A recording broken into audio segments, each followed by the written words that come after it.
विद्यार्थी मित्रो नमस्कार. अनेकांत एज्युकेशन सोसायटीच्या तुळजाराम चतुरचंद महाविद्यालयामध्ये आपलं स्वागत. Here I am Mister Gardade SH from the department of physics. विद्यार्थी मित्रो, last time we have to discuss in 2 lectures or in 2 videos there is the phenomena of light, which are phenomena which is a reflection of light, refraction of light, and there is a total internal reflection of light. विद्यार्थी मित्रो, पाठीमागच्या लेक्चरला हे 3 phenomena आपण discuss केले होते, समजून घेतले होते. आज या ठिकाणी ऑप्टिक्स या लेसन मध्ये पुढचा पॉइंट जो डिस्पर्शन ऑफ लाईट हा या ठिकाणी आपल्याला समजून घ्यायचा आहे.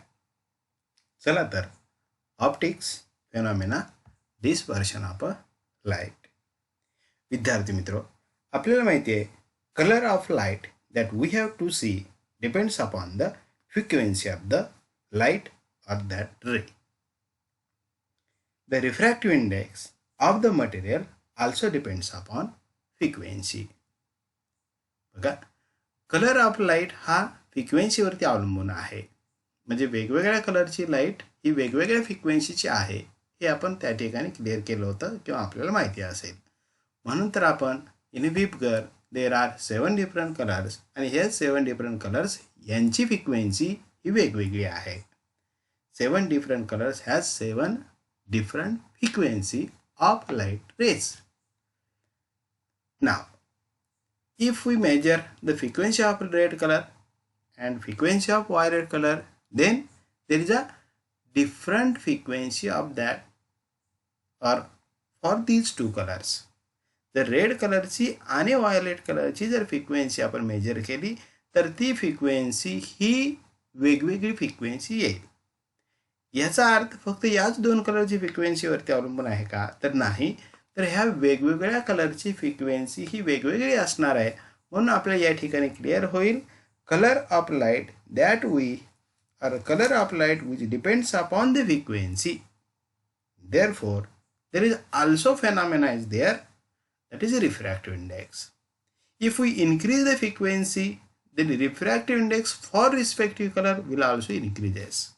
बघा, कलर हा फ्रिक्वेन्सीवरती अवलंबून असेल आणि जर त्या कलरची फ्रिक्वेन्सी आपण वाढवत गेलो आणि रिस्पेक्टिव्ह कलरचा जर रिफ्रॅक्टिव्ह इंडेक्स मेजर केला तर तो रिफ्रॅक्टिव्ह इंडेक्स याची देखील व्हॅल्यू वाढत जाते.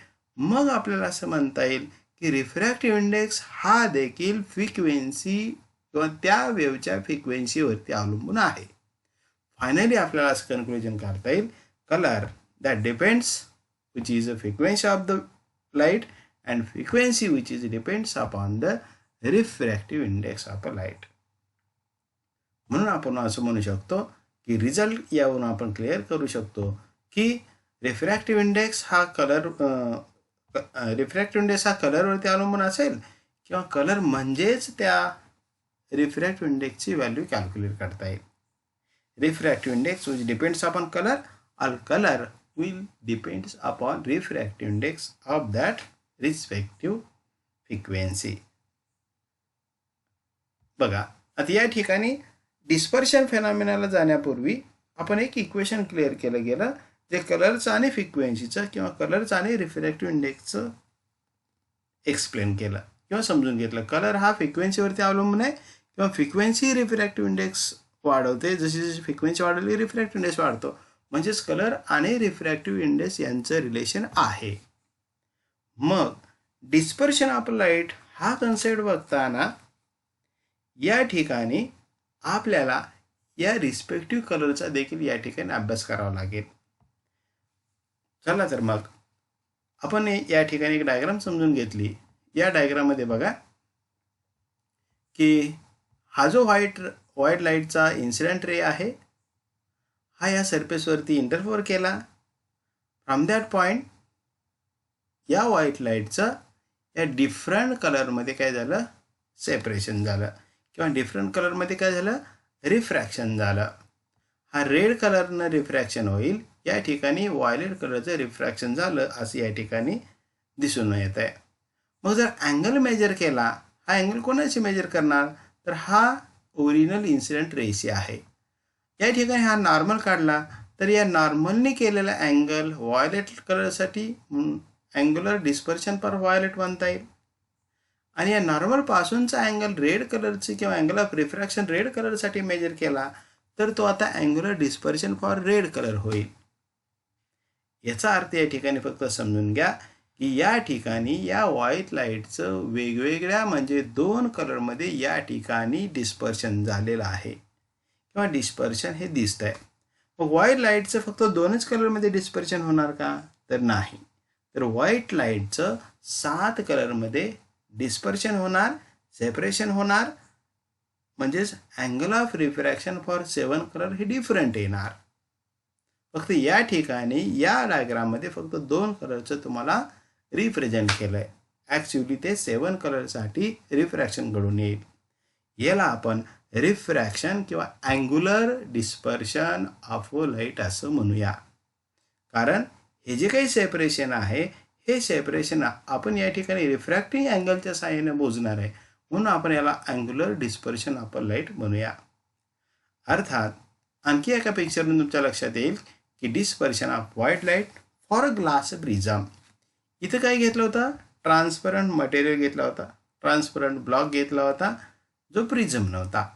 इथं प्रिझम आहे, प्रिझमवरती परत व्हाईट लाईट इन्सिडेंट केली आणि या व्हाईट लाईटचं ॲक्च्युली इथं 7 कलरमध्ये हे सेपरेशन झालेलं दिसतंय, 7 कलरमध्ये डिस्पर्शन झालेलं दिसतंय.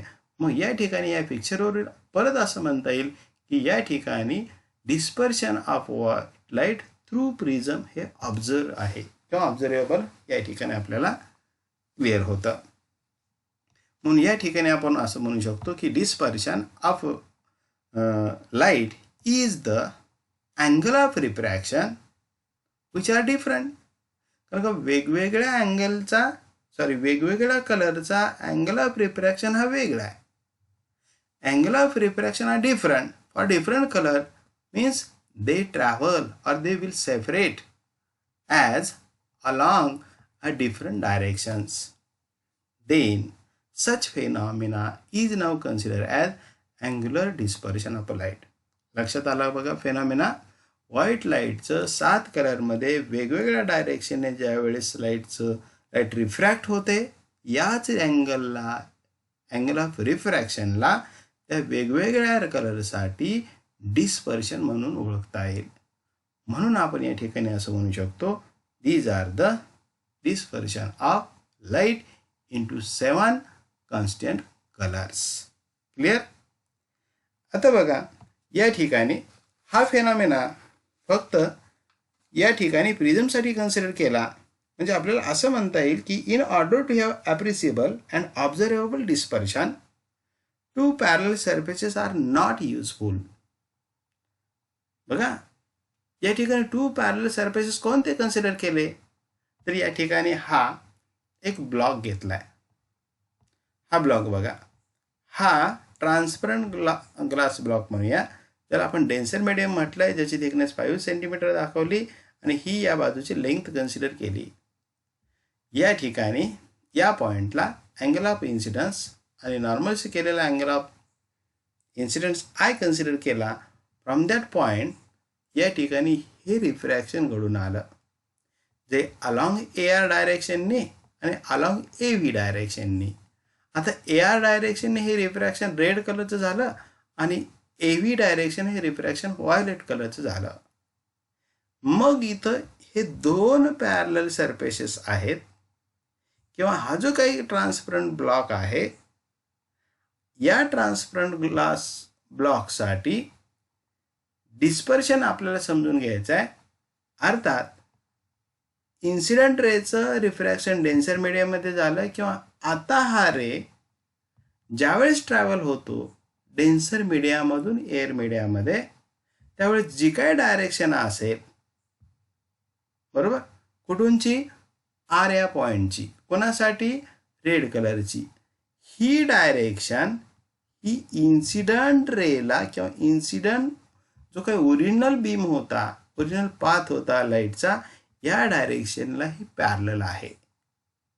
तशीच हे जे काही रिफ्रॅक्शन होतं, मीडियामधून जो काही बाहेर पडणारा हा जो काही रे असेल तर आपण इमर्जंट रे म्हणूया. कुणासाठी? व्हायोलेट कलरसाठी. हा व्हायोलेट कलरचा जे काही डायरेक्शन आहे, जो काही पाथ आहे, हा पाथ देखील या पाथला ओरिजिनल बीमला परत पॅरलल आहे. मग आता जे काही रिफ्रॅक्शन किंवा angle of emergent ray for red colour किंवा emergent ray for violet colour, these emergent rays are parallel to the incident ray or original beam of that incident ray, original path of that incident ray. Now, if we measure this perpendicular distance with respect to red color or with respect to violet color, जर आता हे perpendicular distance आपण major केला red कलरसाठी, that distance length of r, and here for that violet color length of v. अर्थात या perpendicular डिस्टन्सला आता आपण म्हणणार आहे लॅटरल डिस्पर्शन. याच्या पाठीमागच्या कन्सेप्टला आपण ज्यावेळेस रिफ्रॅक्टिंग अँगल मेजर केला, रिफ्रॅक्टिंग अँगल हा वेगवेगळ्या कलरसाठी डिफरंट होता, म्हणून त्या ठिकाणी आपण अँग्युलर डिस्पर्शन कन्सिडर केलं.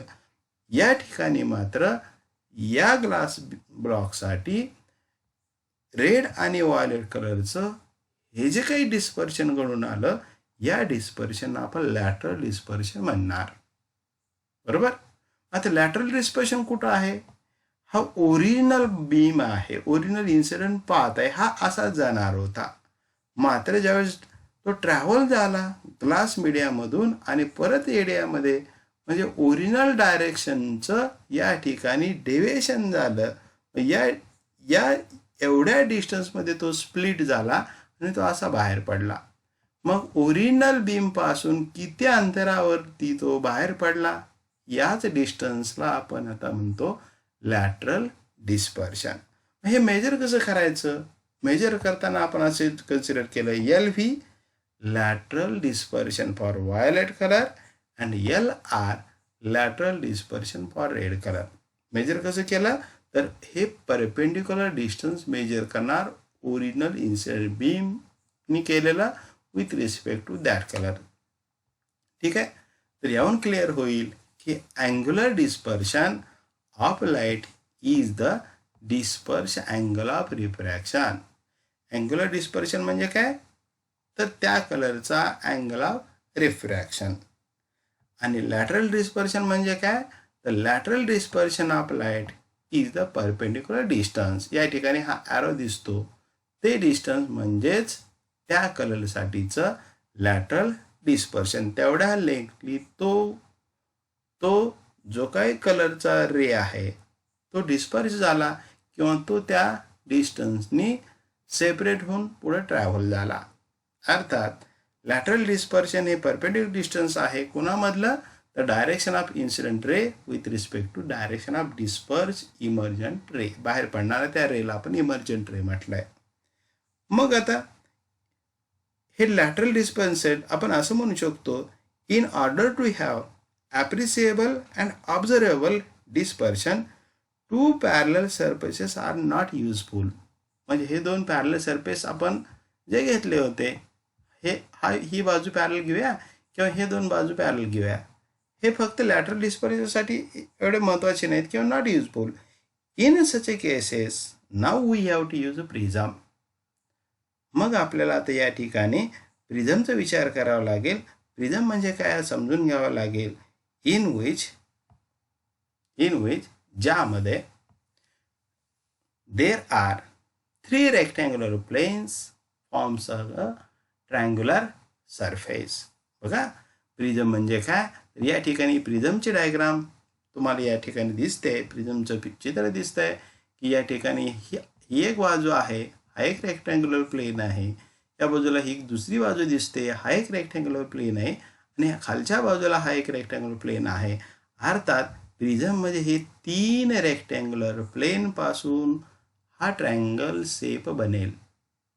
म्हणून असं म्हटलंय की it is a transparent glass block. हा ब्लॉक म्हणूया जो ट्रान्सपरंट आहे, ग्लास पासून बनलेला आहे. ज्यामध्ये 3 रेक्टँग्युलर सरफेसेस आहेत, जो की एक ट्रायंगल आपल्याला फॉर्म झालेला दिसेल. क्लिअर? कोणते तीन रेक्टँग्युलर? या बाजूचा एक, हा दुसरा आणि ह्या खालच्या बाजूला बेसला तिसरा, जो की समोरून पाहिला तर हा आपल्याला ट्रायंग्युलर शेप दिसेल. तर अशा पद्धतीने याची आणखी डेफिनेशन आपल्याला करता येईल. या प्रिझममध्ये काय आहे की in which two surfaces inclined at an angle called refracting surface. हे जे सरफेस या दोन बाजूचे ज्या अँगलने एकत्र येत आहेत याला रिफ्रॅक्टिंग अँगल म्हणता येईल, किंवा हे जे दोन सरफेस एकत्र आलेत याला रिफ्रॅक्टिंग सरफेसेस म्हटलं तरी चालेल. अँगल ऑफ रिफ्रॅक्टिंग किंवा refracting surface are inclined at an angle forms an angle called as a refracting angle. Now, there is a surface which is not involved in the refraction called a base of a prism. आता इथं बघा, या केसमध्ये या सेंटेन्सवरून आपल्याला असं लक्षात आलं असेल, या ठिकाणी व्हाईट लाईट या एका सरफेसवरती इन्सिडेंट केली, या ठिकाणी फर्स्ट रिफ्रॅक्शन घडून आलं आणि इथून या दुसऱ्या सरफेसपासून सेकंड रिफ्रॅक्शन किंवा इमर्जंट रे बाहेर पडले, जे वेगवेगळ्या कलरचे आहेत. बरोबर? यालाच मगाशी आपण डिस्पर्शन म्हटलंय. पण या सेंटेन्सचा आधार घेत आपल्या असं लक्षात येईल की या दोन बाजूवरतीच काय झालंय, रिफ्रॅक्शन रे किंवा इथे इन्सिडेंट झालाय आणि इथून बाहेर पडलाय. मग कोणता पार्ट या फेनॉमेनामध्ये इन्व्हॉल्व नाही झाला, तर हा खालचा. म्हणून आता याला आपण असं म्हणूया, this is the surface which is not involved in a refraction phenomena called as a base. म्हणून याला बेस म्हटलंय. ओके, तर आणखी एक याच्यावरती पॉईंट क्लिअर होईल की आता असा सेक्शन बघा, a section that section which is a perpendicular. Okay, लक्षात आला प्रिन्सिपल सेक्शन म्हणजे काय? तर असा सेक्शन जो बेसला परपेंडिक्युलर आहे.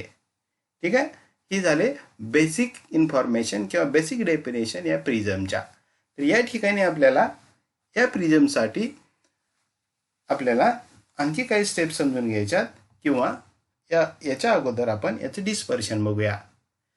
आता या ठिकाणी ही डायग्राम दाखवली आहे, जिथं इन्सिडेंट रे मोनोक्रोमॅटिक फ्रिक्वेन्सी, ज्याची फ्रिक्वेन्सी सेम असते किंवा सिंगल असते किंवा एकसारखी असते, त्याला आपण या सरफेसवरती इन्सिडेंट केली. ओके, आता या पॉईंटपासून फर्स्ट रिफ्रॅक्शन झालं आणि या पॉईंटपासून हे सेकंड रिफ्रॅक्शन झालं, ज्याला आपण इमर्जंट रे म्हणणार आहे.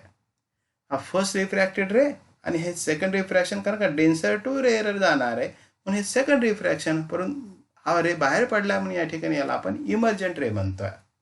मग जर हा इमर्जंट रे बॅकला असा ट्रेस केला आणि इन्सिडेंट रे जो ओरिजिनल होता तो फॉरवर्डला आहे तसा ट्रेस केला, ज्या ठिकाणी हे दोन रे एकत्र येत आहेत, जो इमर्जंट रे आणि इन्सिडेंट रे, मग त्या अँगलला अँगल ऑफ डेव्हिएशन म्हटलं. म्हणजे बाहेर पडणारा हा अँगल ओरिजिनल इन्सिडेंट रेला डेव्हिएट झाला, किंवा त्या अँगलला आपण अँगल ऑफ डेव्हिएशन म्हणतो. क्लिअर? या ठिकाणी रिफ्रॅक्शन थ्रू अ प्रिझम किंवा मोनोक्रोमॅटिक लाईटचं या ठिकाणी या छोट्याशा डायग्राम लक्षात येईल. आता या पिक्चरवरून बघा, मोनोक्रोमॅटिक लाईटच्या ऐवजी व्हाईट लाईट कन्सिडर केली. मोनोक्रोमॅटिक लाईट म्हणजे काय? तर या ठिकाणी सिंगल फ्रिक्वेन्सी असणारी लाईट. व्हाईट लाईट म्हणजे काय? ज्याच्यामध्ये फ्रिक्वेन्सी स्प्लिटिंग होणार आहे. म्हणजे व्हाईट लाईटमध्ये फक्त ठराविक कलरच. व्हाईट लाईट आपल्याला माहिती आहे की 7 कलरपासून बनते, किंवा व्हाईट लाईटचं जर डिस्पर्शन झालं, या ठिकाणी हे बघा डिस्पर्शन हे 7 कलरमध्ये होणार आहे. मेजरली इथं फक्त हे 2 कलर तुम्हाला दाखवलेत.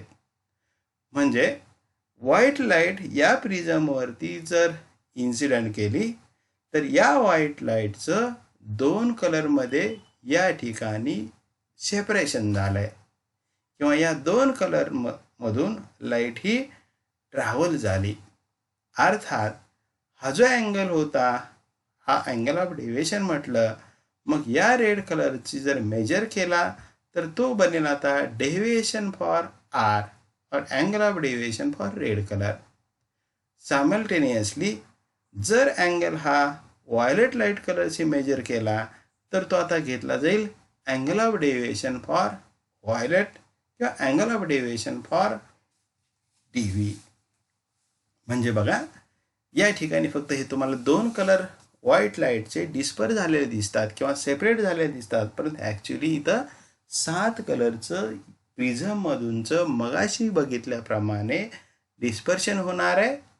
7 वेगवेगळ्या कलरसाठी अँगल ऑफ रिफ्रॅक्शन होईल आणि त्याच वेगवेगळ्या अँगल ऑफ रिफ्रॅक्शनमधून दुसऱ्या सरफेसमधून ती लाईट बाहेर पडेल. तर हे झालं dispersion off white light into respective colours. मग आता ज्यावेळेस आपण हे अँगलच्या साहाय्याने मोजणार आहे किंवा जो काही अँगल इन्सिडेंट रेसी बनणार आहे तो अँग्युलर डिस्पर्शन म्हणून आपण घेणार आहे. बघा काय कन्सिडर केलं. If we measure the angle of refraction for different colours then such measurement of angle of refraction is now considered as an angular dispersion. Clear? Angular dispersion या ठिकाणी प्रिझमचं या ठिकाणी किंवा व्हाईट लाईटचं या ठिकाणी आपण असं समजून घेऊया. अर्थात या प्रिझमच्या बेसिक कन्सेप्ट नंतर किंवा बेसिक डेफिनेशन नंतर आपल्याला आता प्रिझमचं इक्वेशन किंवा relation between the angles involved in prism हे बघायचं आहे. आता रिलेशन कोणाचं तर आपल्याला माहिती आहे मग अशी आपण आय इन्सिडेंट केला, आर रिफ्रॅक्ट झाला आणि ई इमर्ज झाला म्हणजे बाहेर पडणार. बरोबर.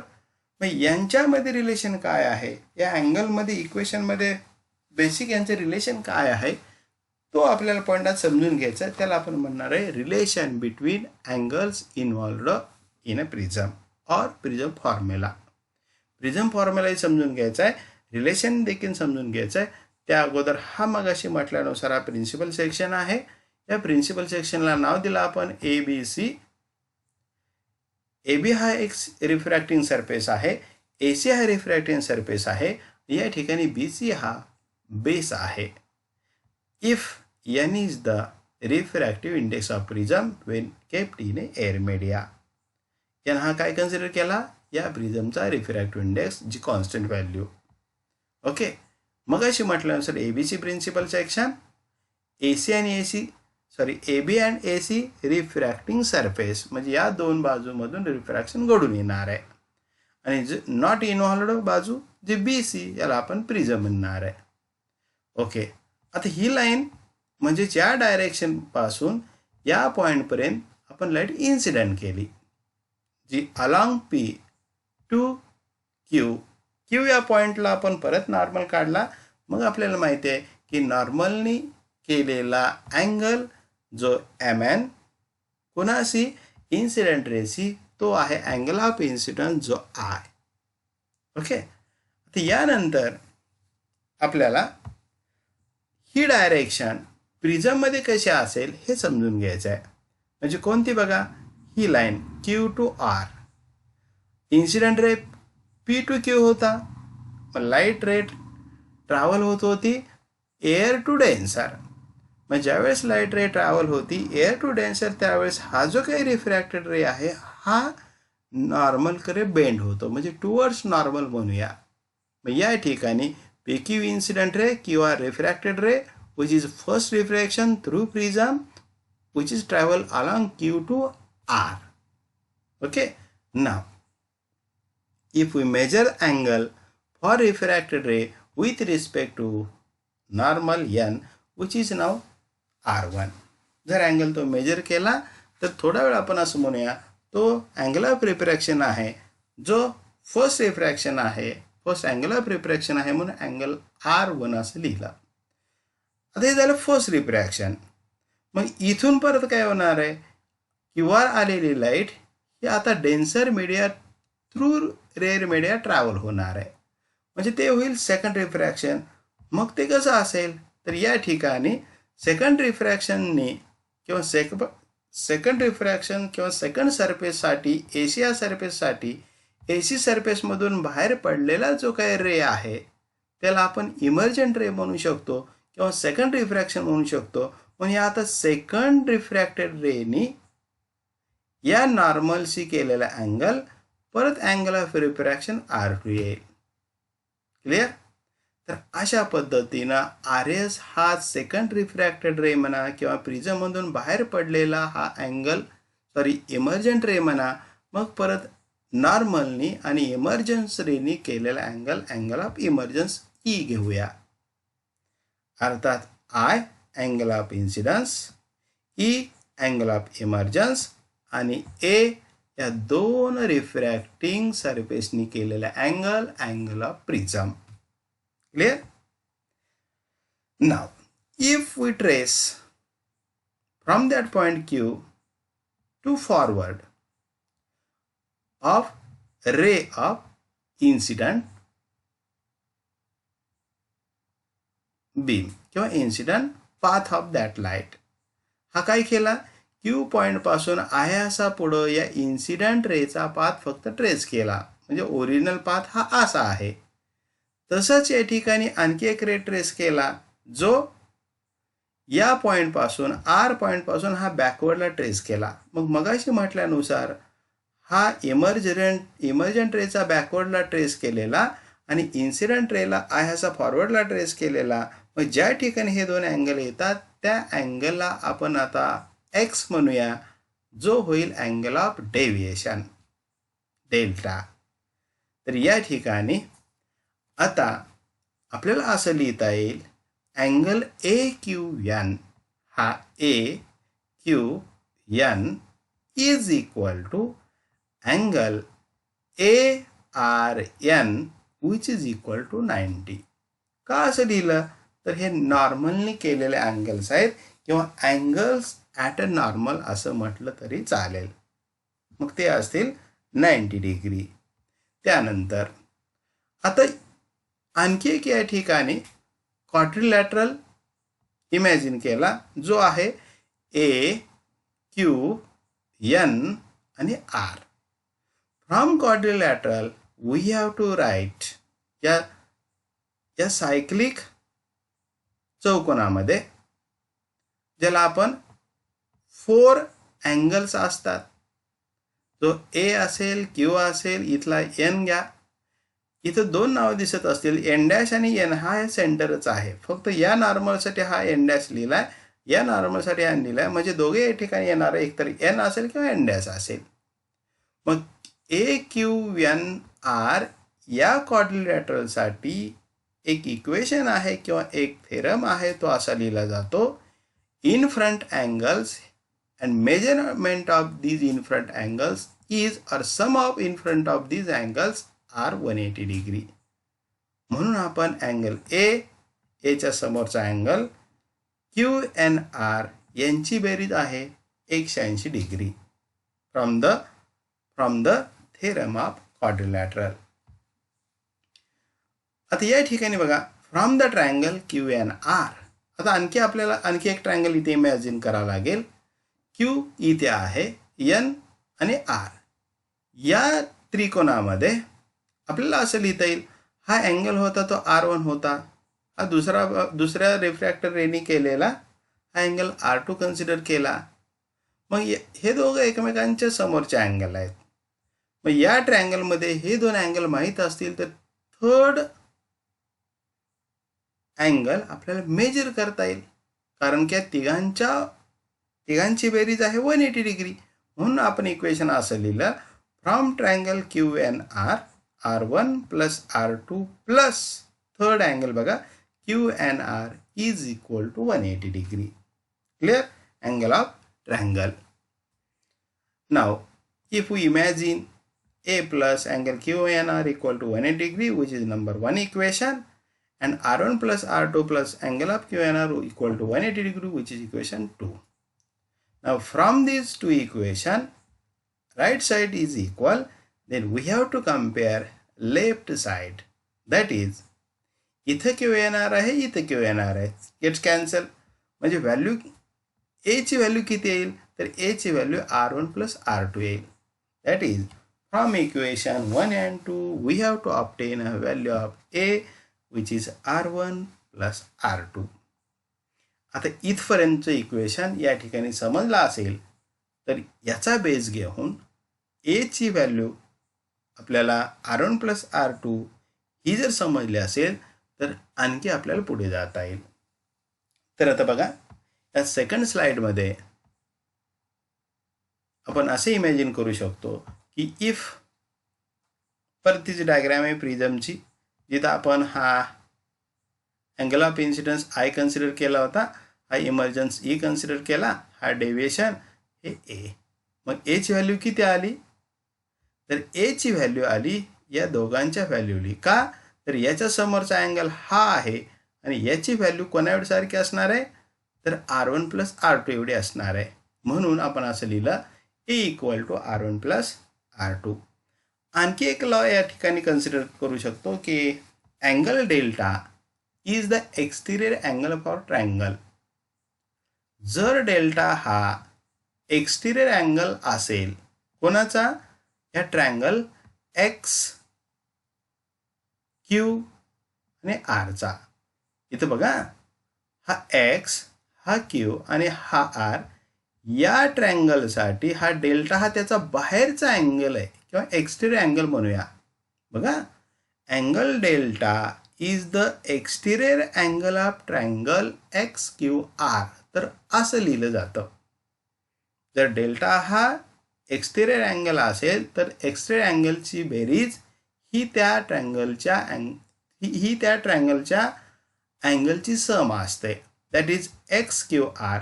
म्हणजे हा X Q R plus X R Q यांच्या दोघांची बेरीज ही एक्सटिरियर अँगल एवढी असते, जो की डेल्टा आहे. मग आता एक्स क्यू आर कसं काढणार, इथं आहे एक्स, हा क्यू आणि हा आर. म्हणजे ह्या वरच्या ट्रायंगलमधली ही व्हॅल्यू आपल्याला माहीत पाहिजे. मग ही व्हॅल्यू कशी काढणार, तर आपल्याला सपोज याला एक्स म्हटलं आणि इथं आपण आपल्याला हा अँगल माहिती आहे, म्हणजे एक्स प्लस R1. मात्र या दोघांची व्हॅल्यू कोणासारखी असणार आहे, ह्या आय एवढी असणार आहे. साहजिकच आहे, हा एक्स काढायचा असेल तर R1 ह्या आय मधून काय होईल, मायनस होईल. म्हणून तर आपण एक्स क्यू आरची व्हॅल्यू लिहिली आय मायनस R1.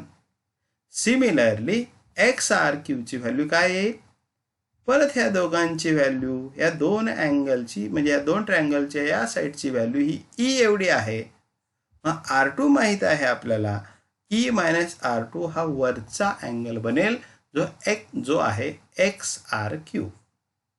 या व्हॅल्यू या वरच्या इक्वेशनमध्ये पुटअप केल्या, that is angle of X Q R हा आय मायनस R1 आणि एक्स आर क्यू अँगल हा E minus R2 is equal to delta. अर्थात ही इक्वेशन सिम्प्लिफाय केलं, आय प्लस ई आणि दुसऱ्या ब्रॅकेटमध्ये R1 plus R2 is equal to delta लिहिता येईल. That is I plus E equal to, किंवा या इक्वेशनवरून वरती आपण या इक्वेशनला नंबर 3 दिला आणि फ्रॉम दॅट इक्वेशन 3 R1च्या R2ची व्हॅल्यू इथं पुटअप केली, आय प्लस ई मायनस ब्रॅकेटमध्ये मायनस इंटू ब्रॅकेटमध्ये ही व्हॅल्यू पुटअप केल्यानंतर ए लिहिलं which is equal to delta. That is I plus E equal to A plus delta. मग आता या रिलेशनला आपल्याला असं म्हणता येईल, this is the relation between the angles which are involved in a prism. प्रिझममध्ये हे अँगल सामावलेले आहेत, जे I angle of incidence, E angle of emergence, A refracting angle आणि डेल्टा अँगल ऑफ डेव्हिएशन. तर या पद्धतीनं या चौघांचे हे या ठिकाणी रिलेशन प्रूव्ह होईल. अर्थात या रिलेशनचा बेस घेत आपल्याला प्रिझम फॉर्म्युला कॅल्क्युलेट करता येईल. तर प्रिझम फॉर्म्युला कसा कॅल्क्युलेट करणार बघा. For prism formula Now we have to consider there is a minimum deviation or deviation curve. आता हा कर्व कसा काढलाय? अर्थात या ठिकाणी या इक्वेशन वरती आपण जर ऑब्झर्व केला तर प्रिझमसाठी हा जो काही अँगल आहे रिफ्रॅक्टिंग अँगल हा कॉन्स्टंट आहे. मग अँगल ऑफ डेविएशन हा एकतर आय आणि ई वरती अवलंबून आहे. बरोबर. मग आपल्याला असं म्हणता येईल angle of deviation is depends upon angle of incidence. जो काही हा डेल्टा आहे किंवा डेविएशन आहे हा कशावरती अवलंबून आहे? आय. म्हणजे आय चेंज केला तर हा डेविएशन अँगल बदलणार आहे. बरोबर. मग याचा जो काही ग्राफ आहे, याचा जो काही डेविएशन कर्व आहे, तो कर्व या ठिकाणी प्लॉट केला ज्याचं नेचर असं आहे. आपण एक्स ॲक्सिसला अँगल ऑफ इन्सिडन्स आय घेतलं आणि वाय ॲक्सिसला अँगल ऑफ डेविएशन डेल्टा घेतला. From experiment nature of graph is now to be represent here. ग्राफवरून या दोन क्वांटिटीचं किंवा दोन अँगलचं रिलेशन या ठिकाणी आपल्याला असं दिसून येईल. सुरुवातीला बघा डेविएशन हे मॅक्झिमम आहे, म्हणजेच त्या ठिकाणी अँगल ऑफ इन्सिडन्स हा मिनिमम आहे. मग आपण अँगल ऑफ इन्सिडन्स जर वाढवत गेलो 10, 20, 30, 40 या पद्धतीने वाढवत गेलो तर डेविएशन हे कमी कमी होत चाललेलं आहे. मग अशी एक व्हॅल्यू येईल जिथं अँगल ऑफ इन्सिडन्सला अशा त्या पर्टिक्युलर अँगल ऑफ इन्सिडन्सला डेविएशन हे सर्वात कमी येईल, त्याला आपण म्हणूया मिनिमम डेविएशन. मग आता या मिनिमम डेविएशनसाठी बघा for the minimum deviation or observing deviation curve for prism, we have to now write the condition for minimum deviation. Minimum deviation delta म्हणजे सर्वात कमी व्हॅल्यू येईल ज्याला m लिहिलंय, दॅट इज डेल्टा m लिहिला. आता मिनिमम डेविएशन साठी जर रीडिंग नोट डाऊन केले किंवा ऑब्झर्वेबल केलं तर त्या ठिकाणी आय आणि ई ची व्हॅल्यू एक्झॅक्ट असेल किंवा सेम असेल.